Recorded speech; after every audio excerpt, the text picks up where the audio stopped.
It's a real pleasure to be to share my views and my observation about Hong Kong.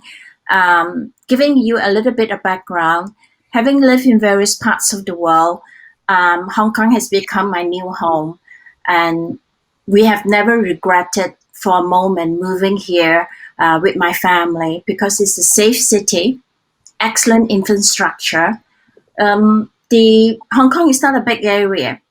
Um, the population is just under 8 million, and the official language, of course, is English and Chinese. Over 90% of them are Chinese. And unemployment rate slightly higher this time because of the COVID-19. But one thing I think for sure we are very proud is Hong Kong is voted the best student city by the QS. Obviously, because of the excellent, transport, is safe. Hong Kong is easily to get to from the new territories right down to central, so it's accessible. Next slide, please. The next one. The next one, yeah.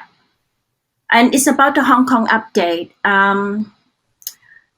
I have to say that, as usual, the international media have actually exaggerated the things that goes on in Hong Kong. Currently, there's no social unrest, and people, of course, are concerned about the COVID-19. But majority of the people, I think everyone is very sensible, and they kind of wear the mask. They're sensible enough to know that what's need to be done and to safeguard themselves and also other people.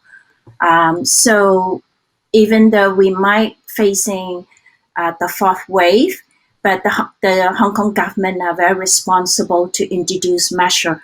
We at Chinese International School, even though the school is closed, but our seniors are back in the classroom, and we have to be back on campus too. Next slide, please. Just a quick overview about Hong Kong. We have 8 public universities in Hong Kong. Of course, the oldest one is Hong Kong University and the Chinese University that offer very comprehensive program from professional to the science, engineering, and all that. I would say similar to most institutions locally and worldwide, there is a drive to internalize the university. That means a lot of dual degree program is being offered with programs with the mainland China, with Australian university, the US, in France, and also in Canada. Many student exchange program, service learning program, similar to most universities, I think, in the world. But what is unique is the tuition fee is very, very affordable in Hong Kong. So it's a great place to be for international students. Next slide, please. Next page. And like myself, Hong Kong is my home now. And I think for a lot of international students, after spending 4 years in Hong Kong, they would want to stay a year to work. And then afterwards, the company would tend to apply for work permit for them. And after staying 7 years in Hong Kong, you can apply for a permanent resident and really enjoy, living and working in Hong Kong. So the opportunities are many. I think that's my conclusion, and over to Carl. Yeah. Okay, next slide, please. Sophan, do you want to do the upcoming ones about some opportunities as well? Sure, yeah. Yeah. It's just this one, yeah. Is there another slides about opportunity?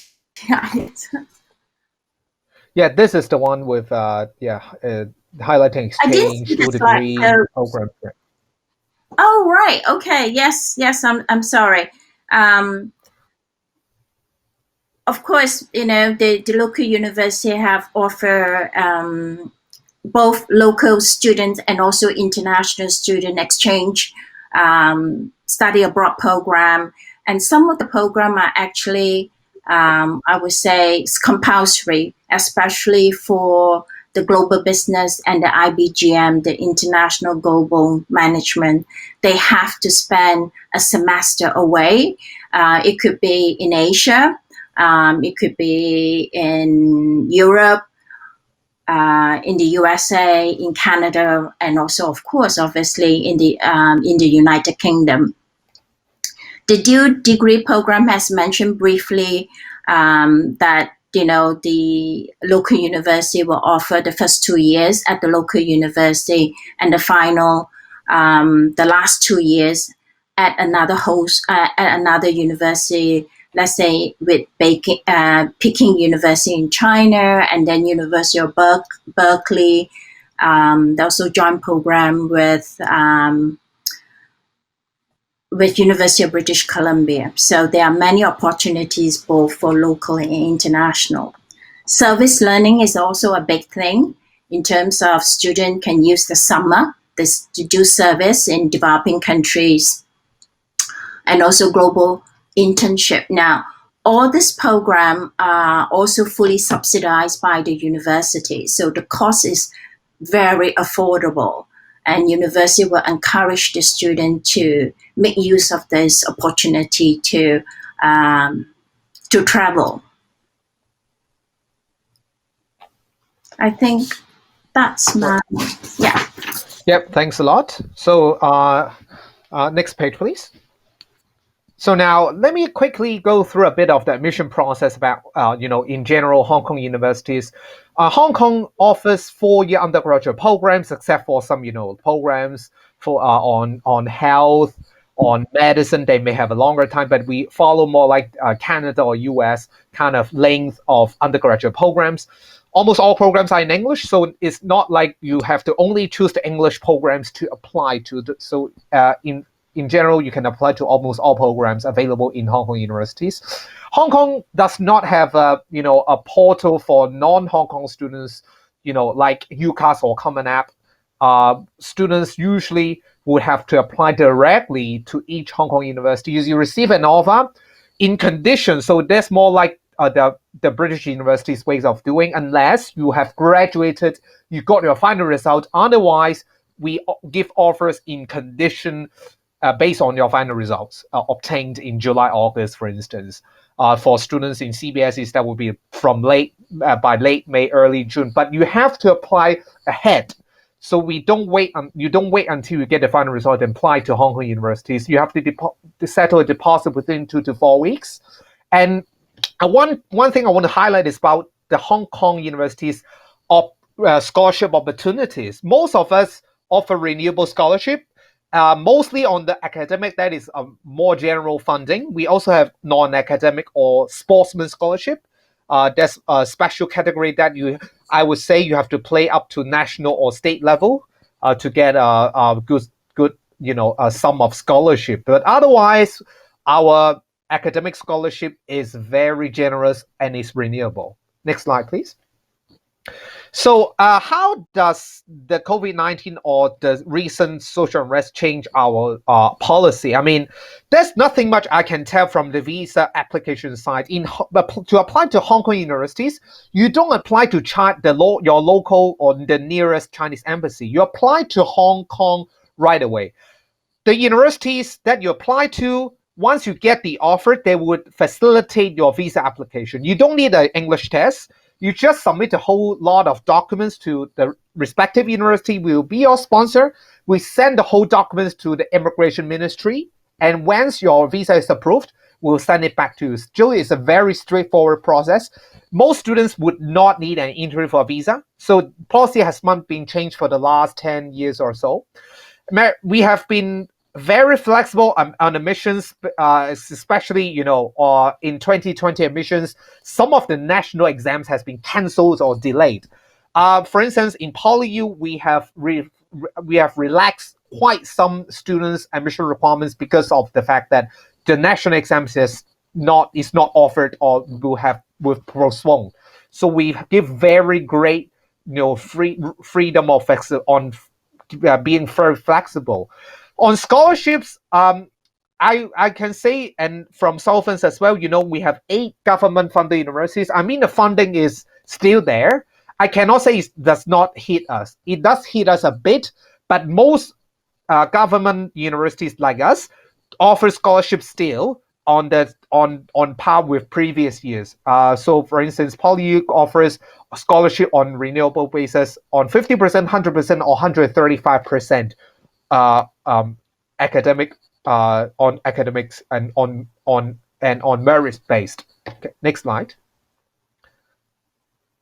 So, I mean, student has been going through a long journey in the past year. I mean, since November last year, it's more than 1 year that Hong Kong universities has been doing online classes. I would say it's mostly online. Students can certainly choose for online classes because a lot of international students have returned to their home country because of the very unfortunate, the social unrest back then, and then now the COVID wave has hit us since January this year, and we have been doing online exams. For based on that, we have whole 1 year experience on doing online exams. So there's no disadvantage for students staying in their home country and to pursue a degree online as of this moment. Camp has been on restoration for since the social unrest is fully restored, and we have a lot of campus developments. I mean, Hong Kong universities here has been doing so much developments to giving more, more buildings, more dorm places to just to say a few. And I mean, the online classes are still going on. Just an example from PolyU, the next semester, starting in January, we don't need students to come back, and we will still do the online classes with a lot of resources, with recordings on lectures. So we just to hope students to be safe. I think this is the top priority for everyone in the world. So this is my second last slide. May I have a conclusion for the next last slide here?